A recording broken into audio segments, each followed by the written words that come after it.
नमस्कार मित्रांनो. आज भारतीय शेअर बाजारात पुन्हा एकदा जबरदस्त तेजी पाहायला मिळाली आहे. सेन्सेक्स जवळपास 500 अंकांनी वाढला आणि निफ्टी 25,800 वर मजबूत टिकून आहे. पण प्रगल्यांच्या मनात एकच प्रश्न, आज बाजार एवढा का उसळला?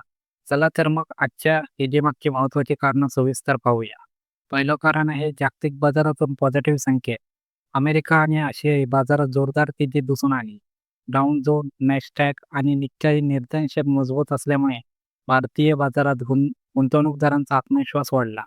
दुसरं कारण आहे बँकिंग आणि फायनान्स सेक्टरची दमदार कामगिरी. आज बँकिंग शेअरमध्ये मोठ्या प्रमाणात खरेदी पाहायला मिळाली. SBI, HDFC bank, ICICI bank, axis bank सारख्या शेअरमध्ये 2 ते 6% पर्यंत वाढ झाली. यामुळे निफ्टी बँक निर्देशांकाही मोठी उडी घेतली. तिसरं कारण विदेशी गुंतवणूकदारांची खरेदी. गेल्या काही दिवसापासून विदेशी गुंतवणूकदार पुन्हा भारतीय बाजारात पैसे गुंतवत आहेत.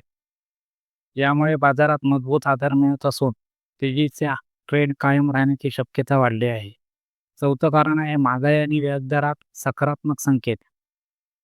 कच्च्या तेलाच्या किमती नियंत्रणात आहेत, तसेच महागाई कमी होण्याची अपेक्षा असल्यामुळे RBI कडून व्याजदर कपातीची आशा निर्माण झाली आहे. याचा थेट फायदा शेअर बाजाराला होताना दिसतोय. पाचवं कारण आहे मजबूत तांत्रिक टेक्निकल चार्ट पॅटर्न. निफ्टीने 25,800च्या महत्त्वाचा रेजिस्टन्स लेवल तोडल्यामुळे मार्केटमध्ये नवीन खरेदी दिसून आली आणि तेजीला अजून बळ मिळालं. मित्रांनो, जर ही निफ्टी 25,800च्या वर टिकून राहिली तर पुढील टार्गेट 26,000 ते 26,200 पर्यंत पाहायला मिळू शकतो. पण लक्षात ठेवा, शेअर बाजार गुंतवणूक हे जोखमीचे असते, म्हणून कोणताही निर्णय घेण्याआधी स्वतःचा अभ्यासी तज्ज्ञांचा सल्ला नक्की घ्या.